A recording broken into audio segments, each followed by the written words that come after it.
दीपो ज्योति जनार्दन दीपो हरतु मे पापं पूजा दीपनमस्तुते शुभं भवतु कल्याणं आरोग्यं सुखसंपदम् आत्मज्योतिप्रकाशाय दीपज्योतिर्नमोस्तुते। ॐ स्वस्ति न इन्द्रो वृद्धश्रवाः स्वस्ति नः पूषा विश्ववेदाः स्वस्ति नस्तार्क्ष्यो अरिष्टनेमिः स्वस्ति नो बृहस्पतिर्दधातु। व्यासाय व्यासरूपाय व्यासरूपाय विष्णवे वासिष्ठाय नमो नमः।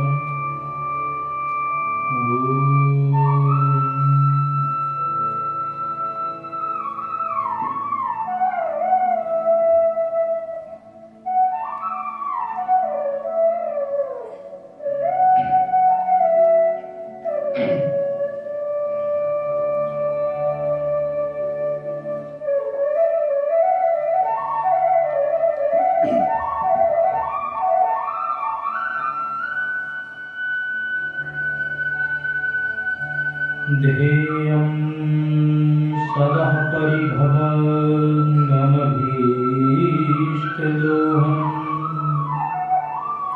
तीर्थास्पदं शिवविरञ्चनुतं शरण्यं भृत्यार्तिहं प्रणतपालभवाब्धिपोतम् वन्दे महापुरुषते चरणारविन्दम्। नारायणं नमस्कृत्यं नरं चैव नरोत्तमं देवीं सरस्वतीं व्यासं ततो जयमुदीरयेत्। भक्ति भक्त भगवन्ति गुरु चतुर नाम बपुए इनके पग बंदन किए सुनासत विघ्न हरे। आइए हनुमंत विराजिए कथा कहूँ अनुसार प्रेम भरी गादी धरूं सुबिराजिए पवन कुमार सुबिराजिए पवन कुमार।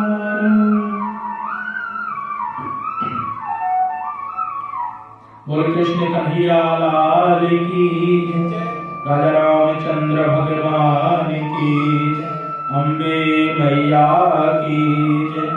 एकादशी महारानी की जय।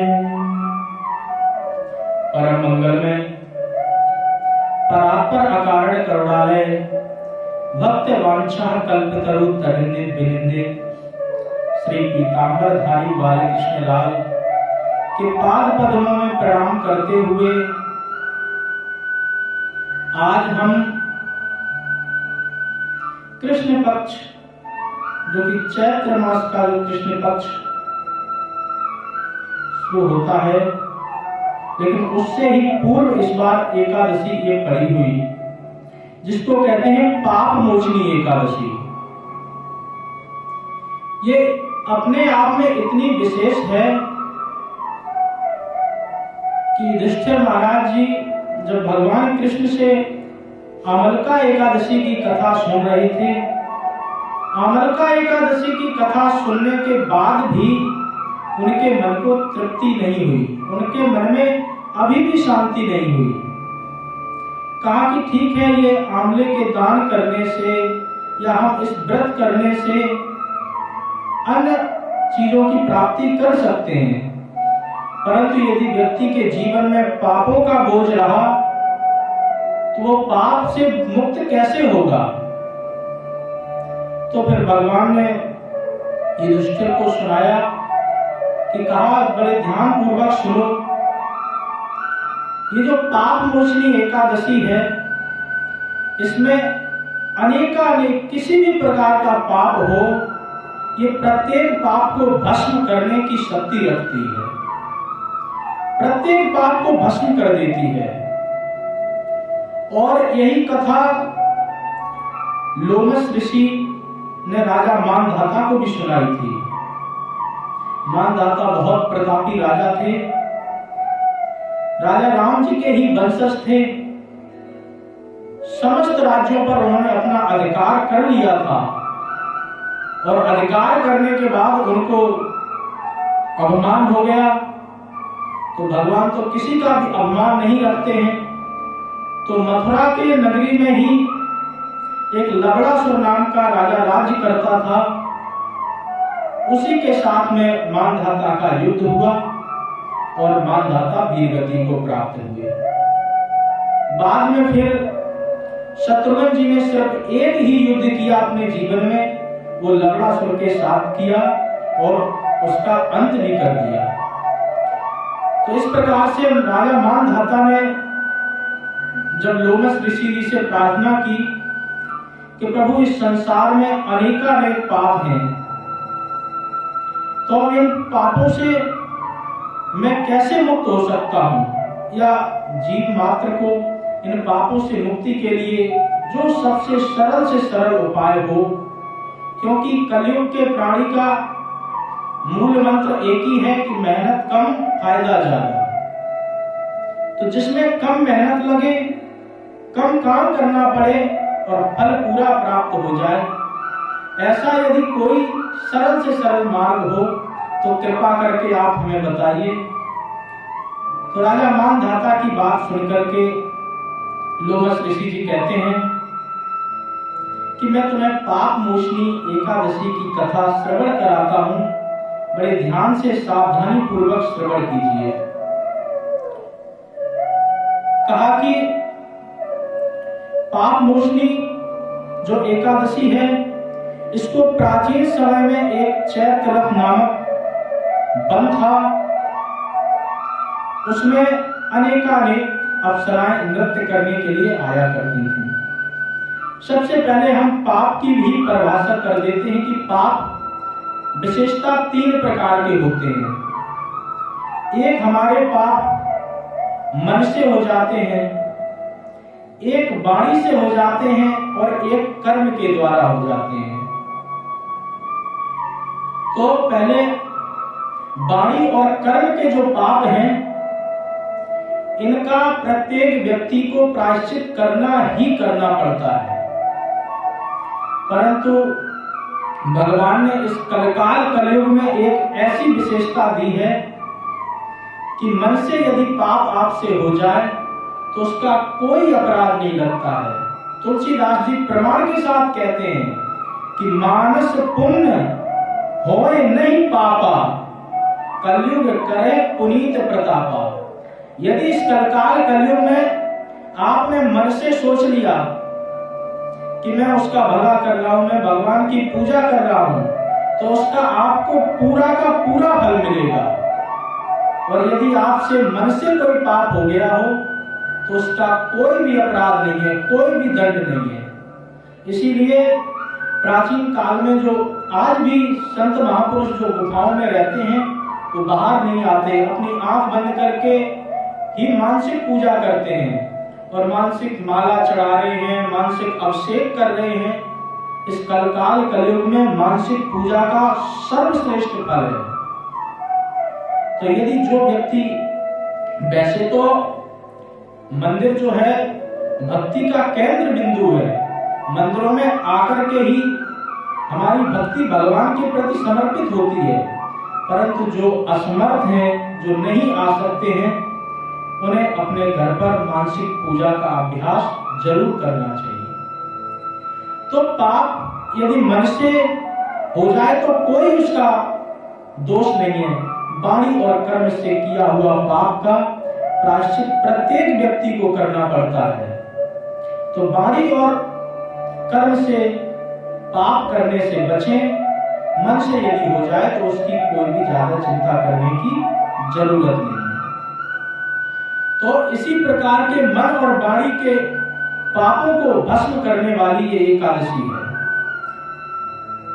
तो चैत्रक नामक एक वन था, उसमें अनेकानेक अप्सराएं आकर के विहार करती थी, किन्नरों के साथ नृत्य करती थी, और वहां सदैव बसंत का ही मौसम रहता था, फूल खिले रहते थे और सारे पेड़ पौधे हरे भरे रहते थे। तो वहां पर आकर के अप्सराएं अपना नृत्य करती थी। साधु सन्यासी भी वनों में तपस्या किया करते हैं। वन अपने आप में प्रत्येक व्यक्ति को एक चीज बताता है कि जब व्यक्ति की उम्र 50 से ऊपर हो जाए तो उसको वन की और अपने मन को अग्रसर कर ही लेना चाहिए, क्योंकि जब हम 1 से लेकर के 50 तक गिनती गिनते हैं तो कहीं उसमें वन शब्द नहीं आता है, और 50 से जैसे ही आगे बढ़ते हैं बोले 51, इसका मतलब है कि जा वन की ओर आप प्रस्थान करो। क्योंकि अगर उम्र को 4 भागों में विभाजित कर लिया जाए 100 के हिसाब से, वैसे तो 100 वर्ष अब होती नहीं है, क्योंकि हमारा खान पीन बिगड़ गया है, रहन सहन बिगड़ गया है, इसलिए हम अपनी पूरी आयु को भी नहीं जी पाते हैं। तो इस प्रकार से बोले 25 वर्ष, और फिर 25-25 के 4 भाग कर लो। प्रथमे नार्जितम विद्या, द्वितीये नार्जितम धनम, तृतीये नार्जितम धर्मम, चतुर्थम किम करिष्यति। यदि किसी व्यक्ति ने पहले 25 साल में विद्या का अध्ययन नहीं कर पाया, उसके बाद में अगले 25 साल में 25 से लेकर के 50 तक उसने धन का उपार्जन नहीं कर पाया, और तीसरी है धर्म की, जो 50 से लेकर के 75 वर्ष तक जिस व्यक्ति ने धर्म नहीं कमा पाया, तो वो चौथेपन में क्या कर सकता है। जल चुका है तेल दीपक, खाली अब बाती रही, श्रवण शक्ति ना रही, नहीं मनन अब हो पाएगा, मनन निध्यासन बिना निज रूप कैसे ध्याएगा, ध्यान चिंतन के बिना अनुभव न होगा आत्मा, और आत्मा अनुभव बिना कैसे मिले परमात्मा। आत्मा परमात्मा अनुभव में जब नहीं आएगा, कैसे जीवन मुक्त का आनंद वह कर पाएगा। जब नहीं कर पाएगा फिर भी कोई बात नहीं, किंतु ईश्वर की कृपा संतों के आशीर्वाद से भक्त कर भगवान की बच जाएगा यमराज से। अब भी कर पुरुषार्थ, जो कुछ बिगड़ गया है वो अभी भी अगर पुरुषार्थ करें तभी भी जीवन का आनंद तो नहीं मिलेगा, परंतु हमें यमराज की प्रताड़नाओं से थोड़ा सा बचाव हो जाएगा। तो प्रत्येक व्यक्ति को वन की ओर अग्रसर होना चाहिए, वन की ओर जाएं। अब प्रश्न उठता है कि पहले तो चलो वन में खूब फल आदि हुआ करते थे, इतने जंगली जानवर भी नहीं थे, अब तो वैसे भी बहुत कम हो गया, अब तो धीरे धीरे वन ही समाप्त होते जा रहे हैं, कहां जाएं? क्योंकि शरीर जो है ये सुविधाओं का आदी हो गया है, तो कौन से वन में जाकर के तपस्या करें, कहां जाएं? तो श्री सुखदेव जी कहते हैं कि जो व्यक्ति अरण्य वनों में नहीं जा सकते, जंगलों में नहीं जा सकते हैं, उनके लिए भगवान ने वृंदावन जैसी विशेष स्थान बना दिया है कि वहां जाकर के व्यक्ति अपने मन को लगा सकता है। वनम वृंदावनम नाम पसव्यम नवकाननम गोप गोपी गवाम सेव्यम पुण्याद्रतिर्विरुधम। ऐसा वन है जिसकी महिमा जितनी कही जाए उतनी कम ही है। वहां हमेशा कोई ना कोई महोत्सव होते ही रहते हैं, हमेशा वहां तो आनंद ही बरसता है। भगवान ने जितना वृंदावन में आनंद बरसाया है उतना कहीं भी नहीं बरसाया, जबकि मात्र 11 वर्ष ही ब्रज में रहे, 100 वर्ष तक द्वारका रहे और अन्य वर्षों तक मथुरा रहे 125 में से, लेकिन जितना आनंद वृंदावन में बरसा है इतना कहीं भी नहीं बरसा। क्योंकि आनंद तभी बरसता है जब कोई बरसवाने वाला हो। तो श्री धाम वृंदावन के ही निकट में बरसाना है, तो जहां बरसाने वाली है वहीं तो आनंद बरसेगा। तो भगवान ने वृंदावन में जितना आनंद बरसाया है इतना कहीं भी नहीं बरसाया। और वृंदावन बनाया क्यों है? क्योंकि प्रेमी की पिपास देख देख निज प्रेमियों को प्रेम का समुद्र सीमा तोड़ के बहाया है। भावुक रसीले जन निराश न होंगे अब, कामना की पूर्ति हेतु कल्प तर लगाया है। चिंतामणि जड़ित चारु चादर बिछाई जहां, भ्रांति प्रीत भ्रांति कुंज कुंज में बसाया है।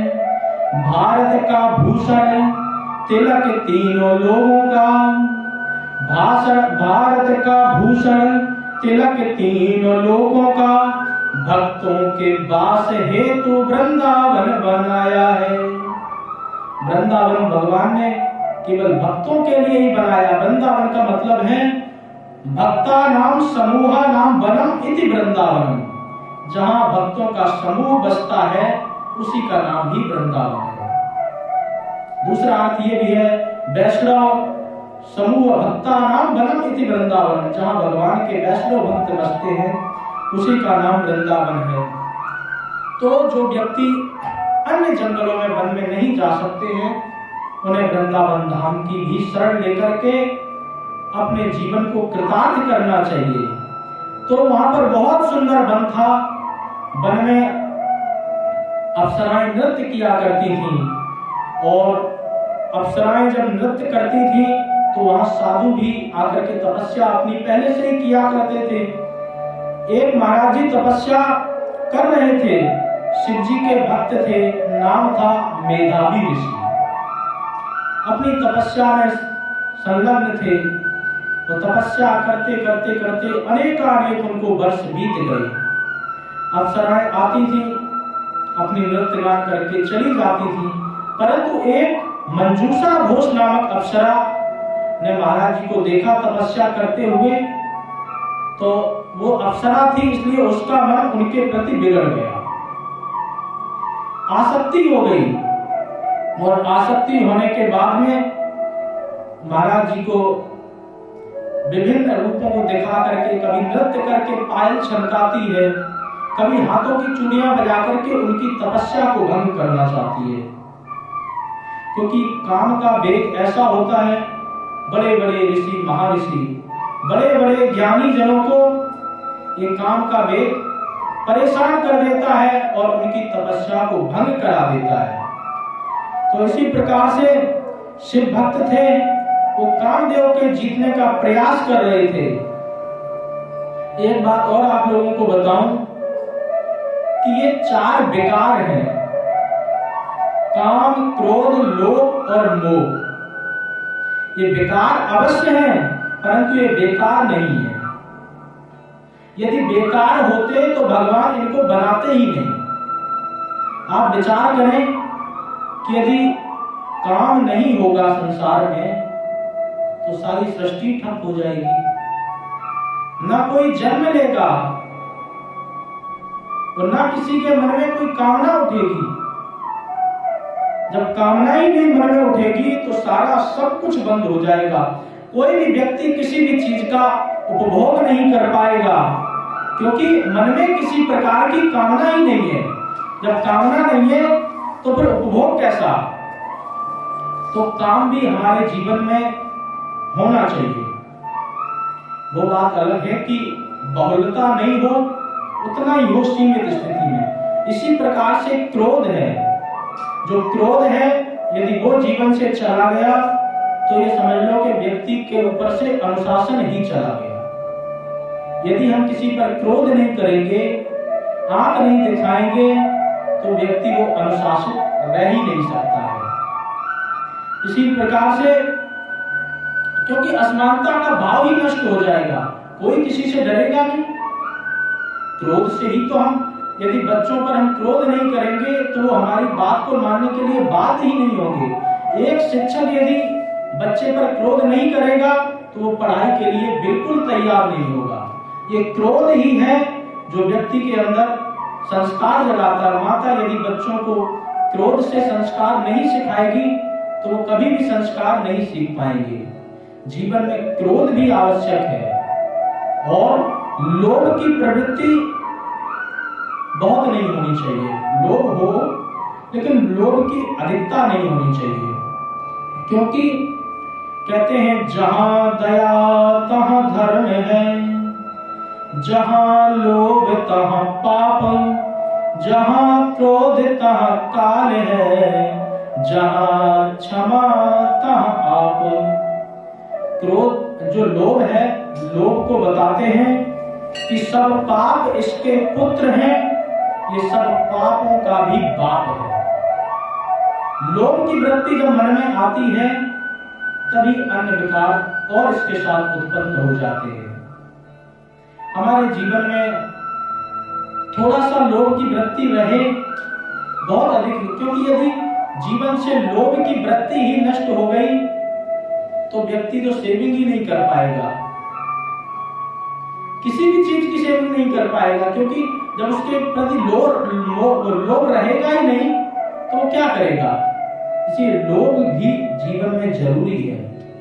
काम, क्रोध, लोभ, तब आ गया चौथा मोह। मोह का भी जीवन में अपना महत्व है। मोह होना चाहिए। यदि माँ का बच्चों के प्रति मोह नहीं होगा तो उन पर वो अपना प्रेम वात्सल्य नहीं बरसाएगी। एक माता में और एक आया में यही अंतर दिखता है, क्योंकि वो मोह बस अपने बच्चे को हृदय से लगा करके रखती है और उसको लाड़ दुलार सब कुछ करती है, परंतु यही सारा व्यवहार आया के द्वारा देखने को नहीं मिलता है। क्यों नहीं मिलता? क्योंकि उसका उसके प्रति मोह नहीं है, वो तो सिर्फ अपना ड्यूटी बजा रही, समय पास कर रही है। इसीलिए लोभ के साथ साथ मोह की भी आवश्यकता है। मोह भी जीवन में रहे और मोह के प्रति ही देखभाल बच्चे की जा सकती है अच्छी तरह। एक यदि स्त्री का पुरुष के प्रति मोह नहीं होगा तो उसका भी जीवन कुछ भी आगे नहीं बढ़ेगा। वो जब पुरुष से मोह नहीं करेगी तो फिर धीरे धीरे धीरे धीरे जीवन के सारे रंग और आनंद ही उसके समाप्त हो जाएंगे।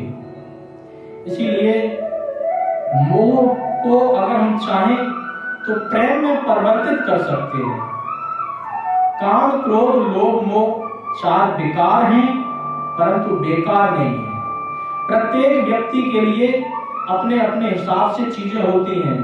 नीतिकार कहते हैं अमंत्रम अक्षरम नास्ति नास्ति मूल मनौषधम अयोग्य पुरुषो तत्र योजितस्तत्र दुर्लभा। इस संसार में कोई भी ऐसा अक्षर नहीं है जिससे मंत्र न बनता हो। इस संसार में कोई ऐसी घास नहीं है जिससे औषधि न बनती हो। इस संसार में कोई भी ऐसा पुरुष नहीं है जो कि अयोग्य हो। ये तो योजक के ऊपर होता है। योजितस्तत्र दुर्लभा। योजक उसको कैसे उसका उपयोग करता है। बंद घड़ी भी दिन में 2 बार समय बिल्कुल ठीक दिखाती है। तो प्रत्येक चीज का अपना महत्व है। ये जो रात है, ये रात का अपने अपने हिसाब से लोग उपभोग करते हैं। यही रात में हम सब सोने का काम करते हैं। या निशा सर्वभूतानां तस्याम जागृति संयमी। साधु सन्यासी लोग अपनी रात में तपस्या करते हैं और रात बुरी नहीं है। प्रत्येक व्यक्ति अपने अपने हिसाब से ही वो करता है। जो रात हमको बुरी लगती है, अंधेरा लगता है बुरा, वही चोरों का सबसे बड़ा साथी होता है, उनके लिए सबसे अच्छा होता है। तो इसीलिए कोई भी चीज बुरी नहीं है। व्यक्ति के ऊपर है कि वो किस प्रकार से उसका उपभोग करता है, उपयोग करता है। इसी प्रकार से काम, क्रोध, लोभ, मोह विकार हैं, लेकिन इनको बेकार नहीं समझना चाहिए। साथ ही साथ जीवन में इनकी बहुलता भी नहीं बढ़ाना चाहिए। जैसे ये धीरे धीरे बढ़ने लगे और हमें यदि पता चल जाए तो तुरंत भगवान की शरण ले लें, भगवान नाम संकीर्तन करें, भगवान के चरणों में अपने मन को लगाएं। लगाते ही ये चारों विकार अपने आप एकदम छूमंतर हो जाएंगे, खत्म हो जाएंगे और आपका जीवन यथार्थ चलने लगेगा। जब जब इनकी बहुलता बढ़े, जब जब ऐसा लगे तो धीरे धीरे धीरे धीरे भगवान के चरणों में प्रीति करें और करते ही अपने मन को शांत रखें। तो इसी प्रकार से कामदेव को जीतने का प्रयास कर रहे थे, परंतु अप्सरा मोहित हो गई और होकर के महाराज जी की भी समाधि टूट गई और उसके प्रति इतना आकर्षण हो गया उनका कि उनको पता ही नहीं चला। धीरे धीरे धीरे धीरे 58 वर्ष बीत गए। जब धीरे धीरे धीरे धीरे 58 वर्ष बीते तब महाराज जी को होश आया, अरे हम क्या करने यहाँ पर आए थे हरि भजन को ओटन लगे कपास, आए तो हम कुछ करने के लिए थे और करने कुछ लगे। परंतु धीरे धीरे धीरे जैसे 58 वर्ष बीते तो बीतने के बाद में उनको अपने आप पे ही क्रोध आने लगा और उससे भी ज्यादा उस अप्सरा पर क्रोध आया कि इसने मेरी पूरी समाधि भंग कर दी और उस अप्सरा को श्राप ही दे दिया। तो स्त्री का स्वच्छंद होना कई बार घातक हो जाता है। स्त्री स्वतंत्र, शास्त्रों ने निर्देश दिया है कि स्त्री को स्वतंत्र नहीं होना चाहिए या स्वतंत्र नहीं रखना चाहिए। इसका मतलब ये बिल्कुल नहीं है कि उसको बांध करके रखें, कहीं इसका दूसरा अर्थ लगा लें, ये बिल्कुल नहीं है। स्त्री का स्वतंत्रता के साथ में कहने का तात्पर्य सिर्फ यही है कि जब वो कन्या है, बेटी है, तो वो अपने पिता के संरक्षण में रहे। जब वह पत्नी है तो अपने पति के संरक्षण में रहे। जब वह माँ है तो अपने बेटे के संरक्षण में रहे, क्योंकि उसका स्वतंत्र होना कई बार घातक हो जाता। इस समाज में ऐसे ऐसे असामाजिक तत्व भी हैं जो स्त्री को अबला समझ करके उस पर अपना दृष्टिपात करते हैं, बुरी तरह उस पर अपनी दृष्टि डालते हैं। तो इस प्रकार से बाकी प्रत्येक नारी पूजनीय है। यत्र नार्यस्तु पूज्यन्ते रमन्ते तत्र देवता। नारी का कोई मैं अनादर नहीं कर रहा हूँ, नारी पूजनीय है, नारी की पूजा होनी चाहिए। नारी निंदा ना करे, नारी नर की खान और नारी से ही प्रकट हुए राम कृष्ण भगवान। लेकिन अब नारियों को अपमान भी नहीं आना चाहिए। ये सब कहने के साथ साथ कबीरदास ये भी कहते हैं, पर नारी पैनी छुरी 3 जगह से मार, धन हरे यौवन हरे अंत नरक ले जाए। जहां उसकी इतनी प्रशंसा की है, प्रशंसा के साथ साथ में कहीं अवमान न उत्पन्न हो जाए तो उसके दोषों को भी बता दिया है। देवता तो यहां तक कहते हैं कि आपने सब कुछ जान लिया है, संसार में सब कुछ जान लो, परंतु उसके बाद भी त्रिया चरित्रम पुरुषस्य भाग्या देवो न जानाति कुतो मनुष्या। जब त्रिया का चरित्र और पुरुषों का भाग देवता भी नहीं जान सकते हैं तो आम मनुष्य का क्या कहना। तो इसीलिए कहते हैं कि नारी बंधनी है, बंधनी के साथ साथ उसको स्वतंत्रता कई बार बहुत घातक हो जाती है। अप्सरा के साथ भी ऐसा ही हुआ, स्वतंत्र थी और स्वतंत्रता में उसने अपनी मर्यादा को भी लांघ दिया और वो एक साधु के कोप का भाजक बनी और कोप का भाजक बनने के बाद उसको ये श्राप मिला कि तू जा, तू दुराचारणी, तेरे इस जीवन को धिक्कार है, तूने मुझे मेरा इतना सारा समय नष्ट कर दिया, मेरे 58 वर्ष तूने बर्बाद कर दिए, तू जाकर के इस संसार में पिशाचनी बन जा और पिशाचनी की तरह अपना पूरा जीवन व्यतीत कर। जब इस प्रकार का श्राप दिया तो श्राप देने के बाद में वो हाथ जोड़ करके प्रार्थना करने लगी और कहने लगी कि महाराज, साथ ही साथ मेरा ही पूर्ण दोष नहीं है, आपने भी मेरा साथ दिया है, इसीलिए गलती तो दोनों तरफ से ही हुई, परंतु आप मुझे इस श्राप से मुक्त होने का कोई तो उपाय बताएं, क्योंकि साधुओं का हृदय होता है संत हृदय नवनीत समाना, मक्खन की तरह उनका हृदय होता है। वो तुरंत छड़े रुष्टा, छड़े तुष्टा, रुष्टा तुष्टा, छड़े छड़े, वो छड़ में पिघल जाते हैं और छड़ में ही क्रोध भी कर देते हैं। तो इसलिए प्रार्थना की। परंतु एक बात और कि आज तक अगर पुराना इतिहास देखा जाए, पुराने ग्रंथों में देखा जाए, साप भी संतों का तारक माना जाता है। जिसको साप मिला है उसको भगवान जरूर मिले। कोई भी ऐसा नहीं है कि जिसको श्राप मिला हो उसको भगवान ना मिले हो।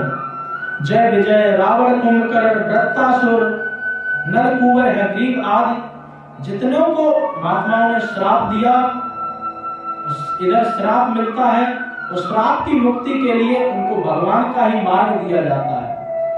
गौतम जी ने अपनी धर्म पत्नी अहिल्या जी को श्राप दिया।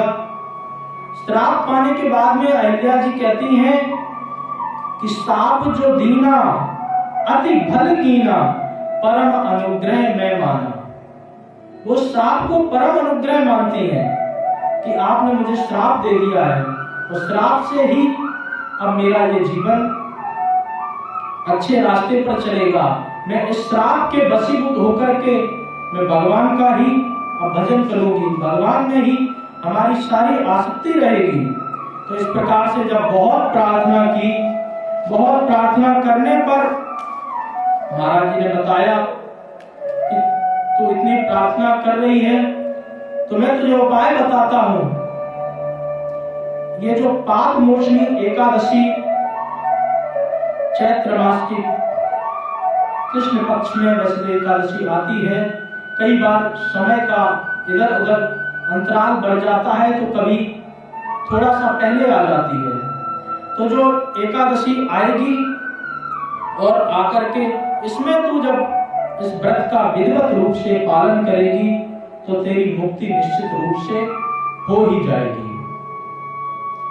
महाराज जी के वचन सुनकर के उसने हाथ जोड़े और इंतजार करने लगी कब एकादशी आती है।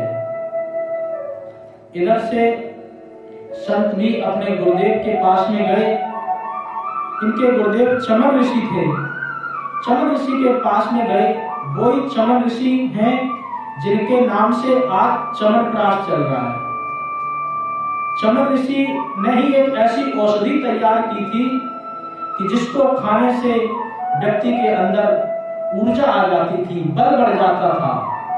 परंतु आज उसको चमनप्राश का नाम दे दिया गया और अनेकानेक कंपनियां चमन ऋषि के नाम पर खूब फायदा उठा रही हैं। बोलो राधे राधे। तो वही चमन ऋषि हैं और चमन ऋषि के पास में जाकर के जब प्रणाम किया तो उन्होंने देखा कि बोले बेटे क्या हो गया, तुम्हारे चेहरे पर तो बिल्कुल ही तेज नहीं है। तपस्या करने के लिए गए थे, वो तपस्या का फल यही होता है कि जब कोई व्यक्ति जितनी साधना करता है, जितनी आराधना करता है, उसका जीवन श्रेष्ठ होता है, साथ साथ उसके चेहरे पर तेज विद्यमान रहता है। ब्रह्मचारी व्यक्ति को और गृहस्थ को अलग दूर से ही देख करके बताया जा सकता है कि क्या अंतर है। तो महाराज जी ने पूछा कि क्या हुआ, तो बताया कि इस प्रकार से एक अप्सरा के चक्कर में पड़ करके महाराज मेरा ये बुरा हाल हो गया और मैं अंदर ही अंदर अपने बहुत ग्लानि का भाव देख रहा हूं। क्या करूं जो जिस पाप से मैं मुक्त हो सकूं। तो चमन ऋषि ने भी बताया कि जो एकादशी आने वाली है, ये पाप मोचनी एकादशी का यदि तुम व्रत करोगे तो निश्चित रूप से तुम्हें तुम्हारे अपराधों का प्रायश्चित मान करके भगवान जरूर फल देंगे। दोनों ही मंजूषा घोष अप्सरा ने और मेधावी ऋषि ने, दोनों ने ही इस पाप मोचनी एकादशी का व्रत किया। इस व्रत के प्रभाव से वो स्वर्ग लोक को पहुंच गए, स्वर्ग को उनकी प्राप्ति हुई। तो ये पाप मोचनी ऐसी एकादशी है। इसका जो उपवास करता है, जैसे उपवास का अर्थ होता है, उप माने होता है समीप, वास माने वास करना। भगवान के समीप वास करने का नाम ही उपवास है। उपवास में अपना अपना अलग महत्व होता है, अन्न छोड़ने का अलग महत्व है। अन्न के साथ साथ एकादशी के उपवास में हमें नमक का भी सर्वथा त्याग कर देना चाहिए। ये नहीं सोचना चाहिए कि भाई ये तो लाहुरी है, ये तो व्रत वाला है, चलो इसको यूज कर लेते हैं। वही समुद्र जो है उस नमक को दे रहा है, तो वही समुद्र उस नमक को भी पैदा कर रहा है। तो भेद शास्त्रों ने तो पूर्णता वर्जित किया, परंतु रोग दोष को देखते हुए भी यदि किसी के शरीर में ब्लड प्रेशर की कमी है तो उनके लिए शास्त्र निर्देश भी देते हैं कि वो लोग जो रोगी हैं वो अपना धीरे धीरे थोड़ा बहुत ले सकते हैं नमक, और लेकिन व्रत अवश्य करें।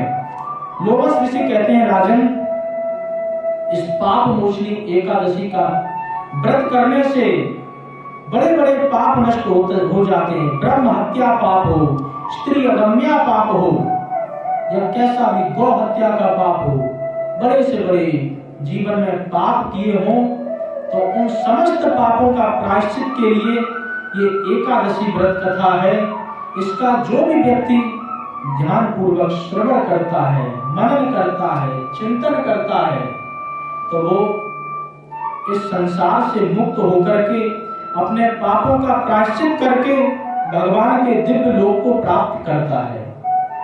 ऐसी एकादशी की विशेषता, वैसे तो प्रत्येक एकादशी का अपना विशेष फल है, परंतु पाप मोचनी एकादशी प्रत्येक व्यक्ति को करनी चाहिए, क्योंकि हम लोग निष्पाप नहीं हैं। किसी न किसी रूप से हमें पाप हो ही जाता है।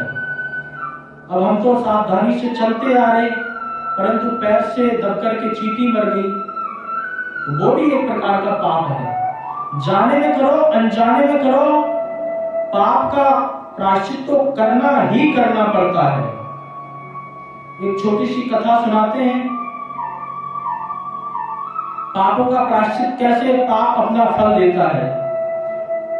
मांडव ऋषि थे, बहुत ही अद्भुत ऋषि थे। वो अपने आश्रम में बैठ करके आराम से तपस्या कर रहे थे। एक राजा के यहाँ चोरी हुई।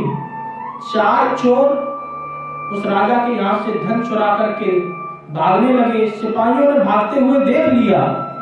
जब सिपाहियों ने देखा तो वो भी उनके पीछे पीछे दौड़ने लगे। धीरे धीरे धीरे धीरे देखते देखते चोरों ने देखा कि अब सिपाहियों से मैं पकड़ा जाऊंगा, तो वो जाकर के महाराज जी की कुटिया में ही प्रवेश कर गए। वो अपने तपस्या में लीन थे। चोरों ने देखा उन्हीं के ही वस्त्र पड़े हुए थे, तो सारे उन्हीं के ही कपड़े पहन करके महाराज जी के ही आसपास चारों बैठ गए। सिपाहियों ने देखा धन तो यहीं पड़ा है, इसका मतलब ये 4 जो बैठे ये चोर हैं, और ये 5वां जो बीच में ये इनका सरदार है। सबको पकड़ करके ले गए। राजा क्रोधवश बैठा हुआ था। बैठे ही बैठे कहा कि महाराज हम 4 चोरों पकड़ लाए, ये उसका सरदार और हमारे हाथ लग गया, बताओ आपका क्या आदेश है। कहा कि जाओ सबको सूली पे चढ़ा दो। अब महात्मा का कोई अपराध नहीं था। उसके बाद उसको भी सूली पे चढ़ा दिया गया। मांडव ऋषि को भी सूली पे चढ़ा दिया, 4 चोरों को भी सूली पे चढ़ा दिया। धीरे धीरे धीरे धीरे 4 चोर तो फांसी पे लटक करके मर गए, परंतु महात्मा योग बल से अपने शरीर को हल्का बना लिया और वो सुबह तक ऐसे ही लटके रहे। जब सुबह द्वारपालों ने, सेवकों ने देखा कि आंखें इनकी खुली हैं, श्वास चल रही है, तो दौड़ करके महाराज जी को बताया। कहा कि ये तो कोई सिद्ध पुरुष है। जब महाराज देखने आए जब राजा, तो राजा ने देखा ये तो साक्षात मांडव ऋषि हैं, तो आकर के तुरंत प्रणाम किया कि महाराज मुझसे बहुत बड़ा अपराध हो गया है कि मैंने आपको इस प्रकार से कष्ट दिया, आप जो भी दंड देंगे मुझे स्वीकार है। परंतु महाराज जी ने कहा कि देखो, दंड देने का विधान तो यमराज का होता है, और मैं ये नहीं समझ पा रहा हूं कि मैंने जब से अपना होश संभाला है तब से मैंने कोई भी आज तक ऐसा अपराध नहीं किया जिसका इतना भयंकर दंड मिले। अब राजन, तुम तो ये बात बता नहीं पाओगे कि हमें क्यों दंड मिला है, ये तो हम जाकर के साक्षात यमराज से ही पूछेंगे। सदैव यमपुरी पहुंच गए मांडव ऋषि, और यमपुरी पहुंच करके यमराज ने देखा तो वैसे ही घबरा गए कि भाई, कहा महाराज बैठो बैठो। बोले हम बैठेंगे बाद में, पहले ये बताओ कि मुझे किस अपराध का दंड दिया गया। महाराज आप बैठो तो सही। बिठाने के बाद चित्रगुप्त को बुलाया गया, कहा कि इनका बही खाता खोल के देखा जाए। जब देखा गया तो एक छोटा सा अपराध मिला कि जब ये मात्र 5 बरस के थे तो एक कांटा लेकर के इन्होंने एक रेंगते हुए कीड़े को चुभो करके मार दिया था। तो बोले कि ये आपका अपराध था, इसके लिए आपको इतना बड़ा दंड मिला। महात्मा क्रोधित हो गए, कहने लगे कि जब मैं अबोध था, मुझे पाप पुण्य के बारे में कुछ पता ही नहीं था, तो तुमने इतना भयंकर मुझे अपराध दे दिया। तुम्हें अपराध का दंड देना नहीं आता है, मैं बताता हूं तुम्हें कैसे दंड दिया जाता। मैं तुम्हें श्राप देता हूं कि तुम 3 जन्मों तक मृत्यु लोक में वास करोगे, और धर्म और अधर्म की गुत्थियां सुलझाते सुलझाते तुम्हारा सारा जीवन उसी में ही फंसा रहेगा। तो पहला जन्म महात्मा विदुर के रूप में हुआ धर्मराज का, दूसरा जन्म युधिष्ठिर के रूप में हुआ, और तीसरा जन्म स्वपच वाल्मीकि के रूप में हुआ। तो कहने का भावार्थ यही था कि 5 वर्ष का बालक अनजाने में अपराध करता है, उसके बाद भी उसको इतना बड़ा दंड मिलता है। यदि हमसे भी कोई चींटी या कीड़े आदि मर जाते हैं तो हमें उनका प्रायश्चित अवश्य करना चाहिए, क्योंकि बिना प्रायश्चित के कोई पाप का निस्तारण हो ही नहीं सकता है। यदि पाप बनाए हैं तो उसका कोई न कोई उपाय भी है। तो इस प्रकार से दोनों लोगों ने एकादशी का व्रत किया, और व्रत करके वो स्वर्ग लोक को चले गए। शास्त्रों में ऐसी मान्यता है, जो भी इस एकादशी का विधिवत रूप से व्रत करता है, व्रत करके भगवान विष्णु जी की पूजा आराधना करता है, तो समस्त पापों से उसका छुटकारा होकर के वो साक्षात भगवान के लोक में प्रवेश कर जाता है। बोल बाके बिहारी लाल की जय, एकादशी महारानी की जय। आज की कथा का यही विश्राम, और अगली एकादशी की कथा ठीक 5 बजे शुरू हो जाएगी। तो आप अधिक से अधिक संख्या में पधारें, तो पधार करके भगवान के चरित्रों का रसस्वादन करके अपने जीवन को धन्य बनाएं, क्योंकि ये जीवन उपासना के लिए ही मिला है। जितना हम भगवान की भक्ति करेंगे, जितना हम भगवान की आराधना करेंगे, उतना ही हमारा जीवन श्रेष्ठ होता जाएगा। बोल बांके बिहारी लाल की जय, अम्बे मैया की जय, जगदम्बे माता की जय, कृष्ण कन्हैया लाल की जय, एकादशी महारानी की जय। जय जय श्री राधे, जय जय श्री राधे, जय जय श्री राधे श्याम। अब आरती होगी, आप सब लोग खड़े हो जाएं।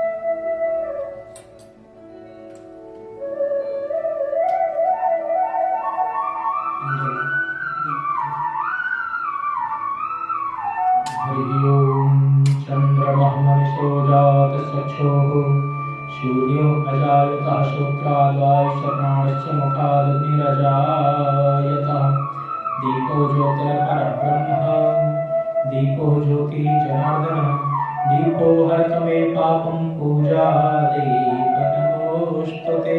आगे आ जाए श्री बांके बिहारी तेरी आरती गाऊं, श्री बांके बिहारी तेरी आरती गाऊं, आरती गाऊं प्यारे आपको लगाऊं, आरती गाऊं प्यारे आपको लगाऊं, श्री बांके बिहारी तेरी आरती गाऊं। मोरे मुकुट तेरे शीश पर सोए, मोरे मुकुट तेरे शीश पर सोए, प्यारी बंसी तेरो मन मोहे, प्यारी बंसी मेरो मन मोहे, देख छवि बलिहारी में जाऊं, श्री बांके बिहारी तेरी आरती गाऊं।